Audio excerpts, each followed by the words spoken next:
By January 29th, 1991, the first Gulf War had entered its 18th night.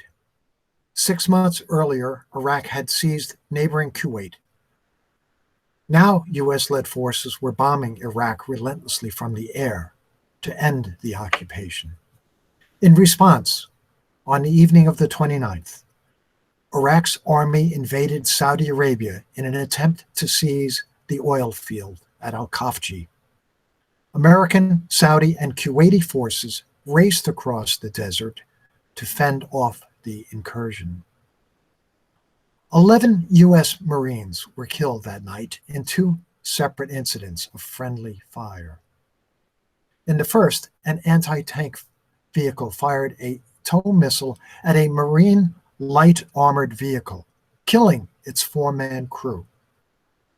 In the other mishap, 7 more Marines died when their light armored vehicle was hit by a Maverick missile fired by a U.S. Air Force jet.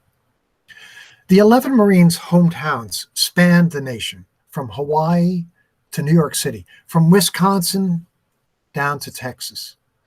As I pored over the news accounts, these men became America to me, who we were, who we are, and most importantly, who we hoped to become. Utterly moved by these circumstances, by their deaths, I found myself putting pen to paper, and over the next 12 months, I worked to assemble the story of these Marines in verse. As best I could, I tried to envision their final moments.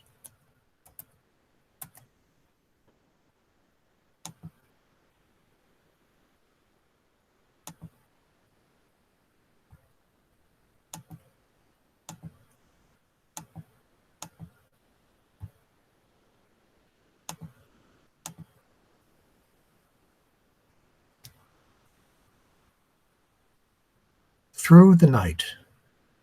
For the Marines slain near Khafji on January 29th, 1991. Lance Corporal Frank Allen, Corporal Stephen Benslin, Corporal Ismail Cotto Jr., Lance Corporal Thomas Jenkins, Lance Corporal Michael Linderman Jr., Lance Corporal James Lumpkins, Sergeant Garrett Mongrella, PFC Scott Schroeder, Lance Corporal David Snyder, PFC Dion Stevenson, and Lance Corporal Daniel B. Walker. 1. The toll. Light losses near Khafji, mused a general over the score, while loved ones sent reeling cry, "We can't lose any more." 2. The never-ending night. Am I now a builder of death-dealing hate, or a patriot fighting to free tiny Kuwait?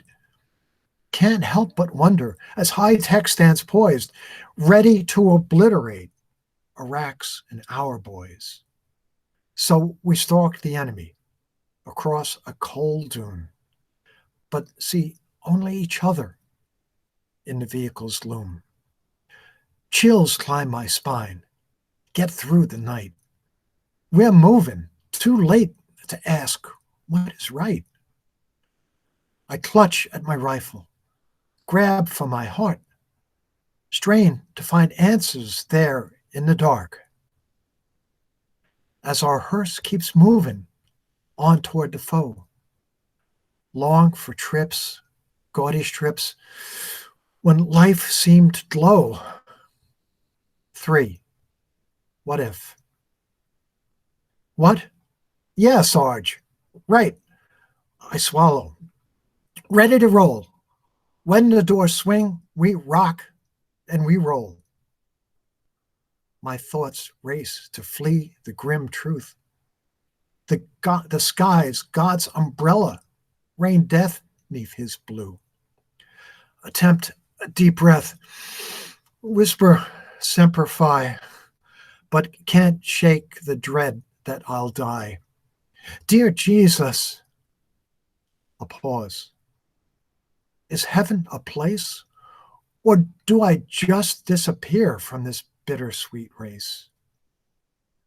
I look for a window, yearn for sunrise, hope that dawn might silence these cries, but instead, in Nepal, strike the pangs of my end.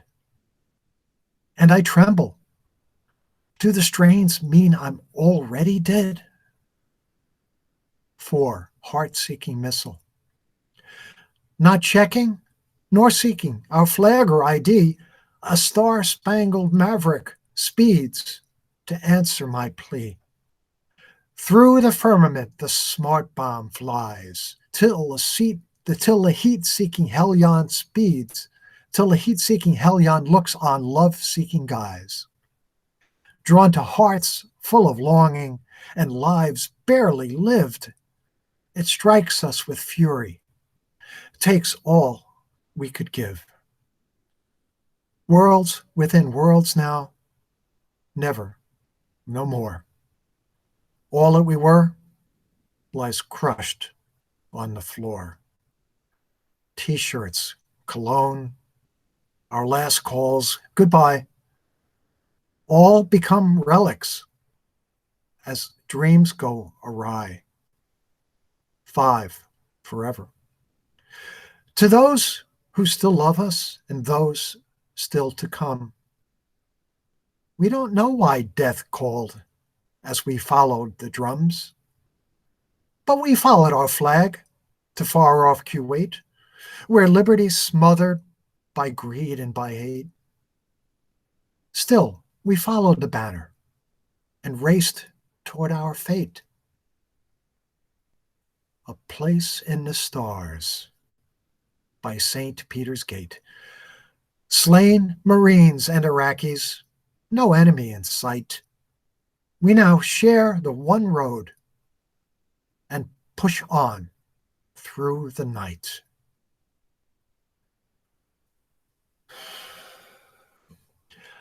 I will never forget these men's sacrifices, their final journeys. Good night.